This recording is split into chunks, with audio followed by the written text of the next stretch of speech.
Good morning to all of you. और आज की इस वीडियो में हम लोग डिस्कस करने वाले हैं इलेक्ट्रिक डाइपोल। क्या होता है इलेक्ट्रिक डाइपोल और इलेक्ट्रिक डाइपोल मोमेंट इसका दूसरा टर्म होगा। तो आइए जान लेते हैं कि इलेक्ट्रिक डाइपोल क्या है। देखिए नाम से ही क्लियर हो जा रहा है। इलेक्ट्रिक का मतलब चार्ज होता है और डाइपोल का मतलब क्या होता है, डाई का मतलब दो होता है और पोल का मतलब पोलरिटी।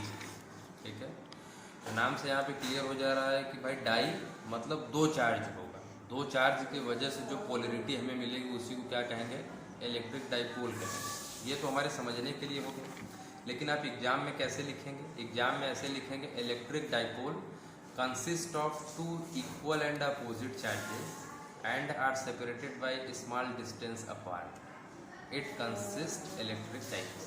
ठीक है, कहने का मतलब ये है कि आपके पास दो इक्वल और अपोजिट चार्ज होने चाहिए। अगर आप एक माइनस क्यू चार्ज लेते हैं तो दूसरा माइनस प्लस क्यू चार्ज लेना होगा, और इनके बीच में जो डिस्टेंस है, ठीक है, बहुत ही स्मॉल होना चाहिए। ठीक है, यानी कि स्मॉल डिस्टेंस पे दोनों रखे हुए हों, तब ये जो पूरा अरेंजमेंट होता है इसी को क्या कहते हैं, इलेक्ट्रिक डाइपोल कहते हैं। क्या कहते हैं, इलेक्ट्रिक डाइपोल कहते हैं। ठीक है, आप जो मैंने बोला है आप इसे लिख सकते हैं अपने एग्जाम में। इसके बाद जो दूसरा टर्मिनोलॉजी है वो आता है electric dipole moment. Electric dipole moment को रिप्रेजेंट करते हैं स्मॉल p वेक्टर से, और इसकी वैल्यू क्या होती है, product of magnitude of either charge and distance between them, या लेंथ। जो प्रोडक्ट डाइपोल जो आपका होता है, इसका डाइपोल मोमेंट क्या होता है, ये एक वेक्टर क्वांटिटी होता है और इसे रिप्रेजेंट करते हैं स्मॉल p वेक्टर से। इसकी वैल्यू किसके बराबर होती है, product of magnitude of either charge. भाई डाइपोल है, डाइपोल में दो चार्ज होते हैं, तो किसी एक चार्ज का प्रोडक्ट और दोनों चार्ज के बीच में जो डिस्टेंस है, ठीक है, एक चार्ज और दोनों चार्जों के बीच में जो डिस्टेंस है उसका प्रोडक्ट क्या कहलाता है, इलेक्ट्रिक डाइपोल मोमेंट। तो आइए इसके लिए जो मैथमेटिकल एक्सप्रेशन जनरेट होगा वो जनरेट कर लेते हैं।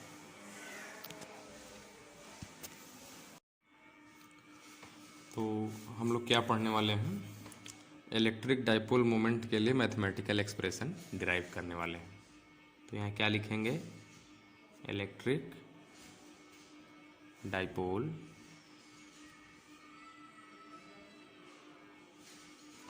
Electric dipole moment. ठीक है, इसे रिप्रेजेंट करते हैं स्मॉल p वेक्टर से, और इसकी वैल्यू क्या होती है, तो इसकी वैल्यू क्या होती है, इसको समझने से पहले आइए थोड़ा सा हम लोग एक फिगर समझ लेते हैं। भाई इलेक्ट्रिक डाइपोल हम लोग पहले बना लेते हैं। ठीक है, तो इलेक्ट्रिक डाइपोल का डिफिनीशन क्या होता है, it consist of two equal charge, equal and opposite charge. तो अपोजिट हमने कर दिया, एक माइनस को एक प्लस क्यू कर दिया, are separated by small distance apart. तो भाई इनके बीच में जो डिस्टेंस है वो हमने क्या मान लिया, स्मॉल डिस्टेंस है। ये क्या हो गया, और इन दोनों चार्ज का एक सेंटर होगा यहाँ पे। इस सेंटर से इस चार्ज की दूरी मान लेते हैं स्मॉल a है, और इस सेंटर से इस चार्ज की दूरी क्या है, स्मॉल a है। तो ये टोटल डिस्टेंस क्या हो जाएगा, डाइपोल का लेंथ 2a हो जाएगा। इस लेंथ को क्या कहते हैं, डाइपोल लेंथ कहते हैं, लेंथ ऑफ डाइपोल कहते हैं, और इस पॉइंट को क्या कहते हैं, सेंटर ऑफ डाइपोल कहते हैं। ठीक है, अब इलेक्ट्रिक डाइपोल मोमेंट के डिफिनीशन में हमें क्या बताया गया, इलेक्ट्रिक डाइपोल मोमेंट के डिफिनीशन में हमें यह बताया गया है, it is a vector quantity. क्या है ये, it is a vector quantity and is defined as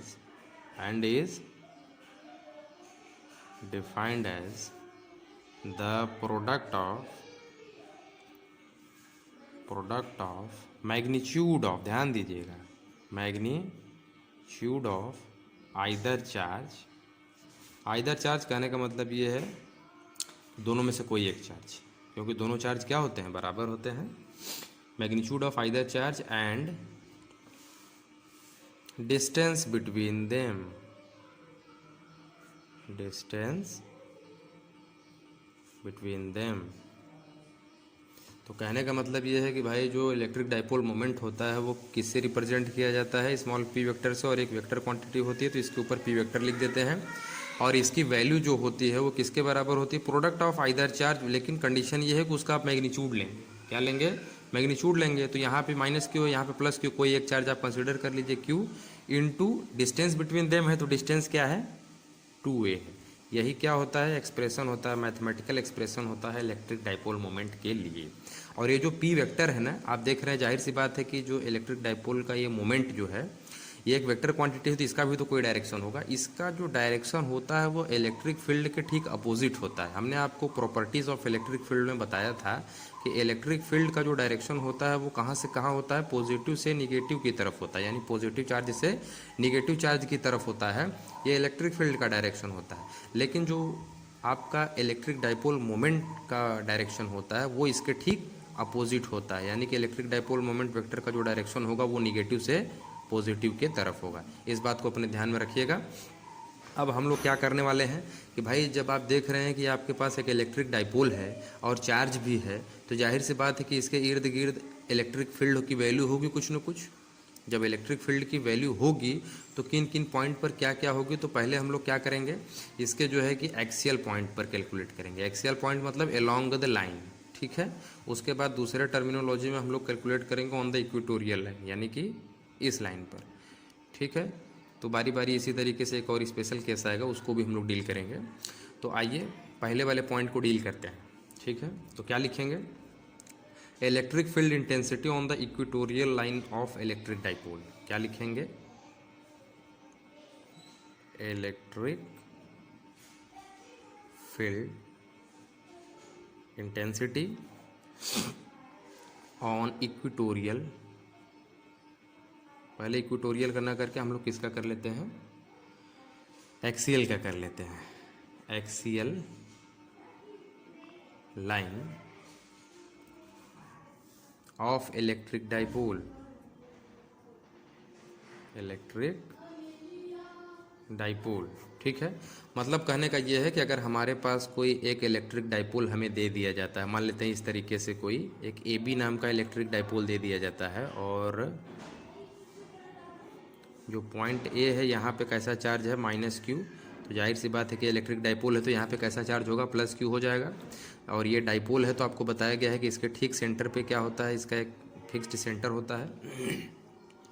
और ये पूरा डिस्टेंस हम लोग क्या मान लेते हैं, इसका लेंथ कितना है, 2a, ठीक है। अब अकॉर्डिंग टू ये जो आपका सब हेडिंग है, ठीक है, इस हेडिंग के हिसाब से जो आपको यहाँ पे टॉपिक दिया गया है, आपको इलेक्ट्रिक फील्ड की वैल्यू कैलकुलेट करनी है, लेकिन कहाँ पे, इस इलेक्ट्रिक डाइपोल के एक्सियल पॉइंट पर। तो एक्सियल पॉइंट मतलब इसके एक्सिस पे, यानी कि इधर या इधर, ठीक है। आप इसी लाइन के अलोंग ही कहीं इलेक्ट्रिक फील्ड की वैल्यू को कैलकुलेट करेंगे। तो मान लेते हैं कि हम लोग जो है कि इस पॉइंट P पर इलेक्ट्रिक फील्ड की वैल्यू कैलकुलेट करने जा रहे हैं, ठीक है।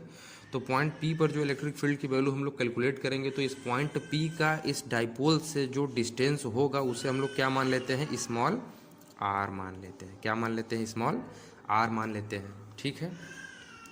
अब हम लोग क्या करेंगे कि पहले इस चार्ज के वजह से इलेक्ट्रिक फील्ड की वैल्यू पॉइंट P पर कैलकुलेट करेंगे, और चार्ज प्लस Q के वजह से पॉइंट P पर इलेक्ट्रिक फील्ड की वैल्यू कैलकुलेट करेंगे। कैलकुलेट करने के बाद दोनों को जोड़ देंगे, रिजल्टेंट निकाल देंगे, तो हमें total value of electric field on point P मिल जाएगा। तो ठीक है, क्या लिखेंगे, जो E1 मान लेते हैं क्या है, इलेक्ट्रिक फील्ड की वैल्यू है at point P due to the charge. किस चार्ज की वजह से मान लेते हैं भाई, माइनस क्यू की वजह से। जो पॉइंट ए चार्ज है इसके वजह से जो इलेक्ट्रिक फील्ड की वैल्यू हम लोग E1 मान लेते हैं। तो क्या होगी, फार्मूला आपको बताया गया है कि इलेक्ट्रिक फील्ड का जो फार्मूला होता है वो क्या होता है, पॉइंट चार्ज की वजह से। तो आप देखेंगे कि आप पॉइंट P पर इलेक्ट्रिक फील्ड की वैल्यू माइनस क्यू की वजह से तभी कैलकुलेट कर पाएंगे जब आपको चार्ज पता हो और इस चार्ज के और इस पॉइंट के बीच में टोटल डिस्टेंस पता हो। तो ये कैसे आपको पता चलेगा भाई, अगर यहाँ देखिए 2a ये टोटल डिस्टेंस है ना, तो इस सेंटर से इस चार्ज का डिस्टेंस स्मॉल ए होगा और इस चार्ज का इस सेंटर से डिस्टेंस कितना होगा, स्मॉल ए होगा। तो इसे हम लोग ऐसा लिख सकते हैं, ठीक है। बस अब इसी का यूज करने वाले हैं हम लोग। फार्मूला होता है इलेक्ट्रिक फील्ड का चार्ज अपॉन, तो चार्ज कितना है, माइनस क्यू है, तो यहाँ क्या लिखेंगे, Q upon 4 pi epsilon not, distance का स्क्वायर होता है। तो डिस्टेंस यहाँ स्मॉल ए है, यहाँ से यहाँ तक स्मॉल ए है, ठीक है। ये क्या है, स्मॉल ए है, और यहाँ से फिर यहाँ तक पूरा स्मॉल आर है। तो टोटल डिस्टेंस कितना होगा, ए प्लस आर होगा, यानी कि आर प्लस ए होगा। इसे ए प्लस आर लिखिए चाहे आर प्लस ए लिखिए, कोई दिक्कत नहीं है, इसका स्क्वायर होगा। तो Q upon 4 pi epsilon not, हम लोग इसे आर प्लस ए का स्क्वायर कर देते हैं, ठीक। तो अब इसका डायरेक्शन क्या होगा भाई, ये निगेटिव से पॉजिटिव के तरफ है, ये चार्ज इधर निगेटिव है और इधर पॉजिटिव है, तो इलेक्ट्रिक डाइपोल मोमेंट का जो डायरेक्शन है वो क्या होगा, निगेटिव से पॉजिटिव होगा। तो इलेक्ट्रिक डाइपोल मोमेंट से तो हमें मतलब है नहीं, हम लोग क्या कैलकुलेट कर रहे हैं, इलेक्ट्रिक फील्ड कैलकुलेट कर रहे हैं। और इलेक्ट्रिक फील्ड का डायरेक्शन हमने आपको बताया है किधर से किधर होता है, पॉजिटिव से निगेटिव की तरफ होगा। इसका मतलब पॉइंट पी पर इस इलेक्ट्रिक फील्ड का जो डायरेक्शन होगा वो किधर होगा, एलॉन्ग पी ए होगा, इधर से इधर होगा। तो क्या लिख देंगे यहाँ पर, एलॉन्ग पी ए वेक्टर, ठीक है। और इसे अपने ध्यान में रखिएगा, इसे क्वेश्चन नंबर 1 मान लेते हैं, ठीक। अब हम लोग क्या करने वाले हैं, इलेक्ट्रिक फील्ड की वैल्यू पॉइंट पी पर इस चार्ज क्यू की वजह से कैलकुलेट करने वाले हैं। तो फॉर्मूला क्या होता है भाई, इसे मान लेते हैं E2, ठीक है। इसे क्या मान लेते हैं, E2। और E2 की वैल्यू क्या होगी, चार्ज अपॉन, चार्ज क्या है, Q है, तो Q upon 4 pi epsilon not, distance का स्क्वायर होता है, ध्यान दीजिएगा। देखिए ये पूरा डिस्टेंस r है, आप कह रहे हैं यहाँ से यहाँ तक a है, तो ये बचा हुआ डिस्टेंस कितना होगा, r में से a को क्या कर देंगे, माइनस कर देंगे। तो ये बचा हुआ डिस्टेंस क्या हो जाएगा, r माइनस ए, क्लियर है। यहीं पे हम लोग क्या कर देंगे, r माइनस ए का स्क्वायर हो जाएगा, ठीक है। और इसका डायरेक्शन क्या होगा, ठीक अपोजिट होगा पहले वाले के, ठीक है। क्योंकि ये जो इलेक्ट्रिक फील्ड पॉइंट पी पर हमें मिल रहा है उस चार्ज का नेचर कैसा है, पॉजिटिव है। तो ये क्या हो जाएगा, एलॉन्ग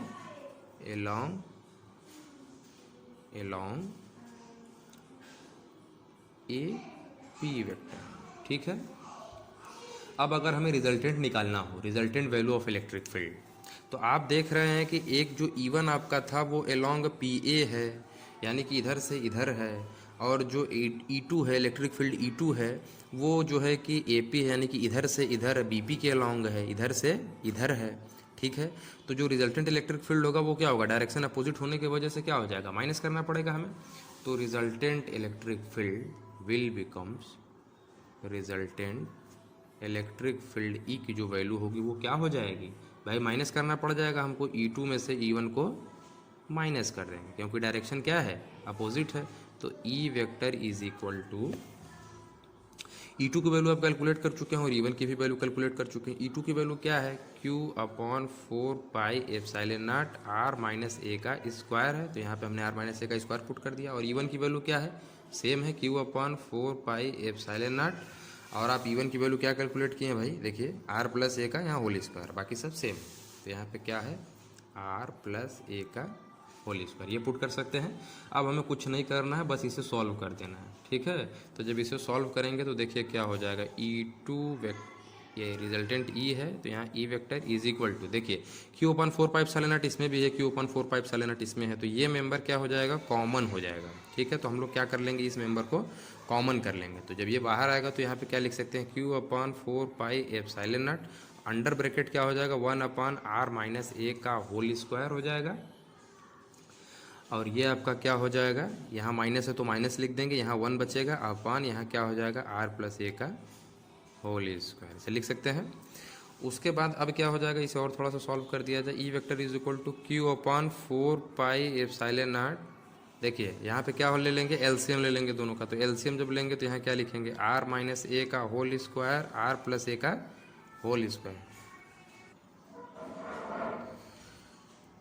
तो जो है कि इसे हम लोग सॉल्व करेंगे तो दोनों का एलसीएम इधर हो गया भाई, इसका जो है कि इसमें डिवाइड करेंगे तो यहाँ क्या मिलेगा, R प्लस ए का होल स्क्वायर, यहाँ माइनस है तो माइनस लिखेंगे, और इसका इसमें डिवाइड करेंगे तो ये मिलेगा, तो R माइनस ए का होल स्क्वायर, ब्रैकेट बंद हो गया। अब देखिए Q upon 4 pi epsilon naught, इधर क्या है, E vector is equal to,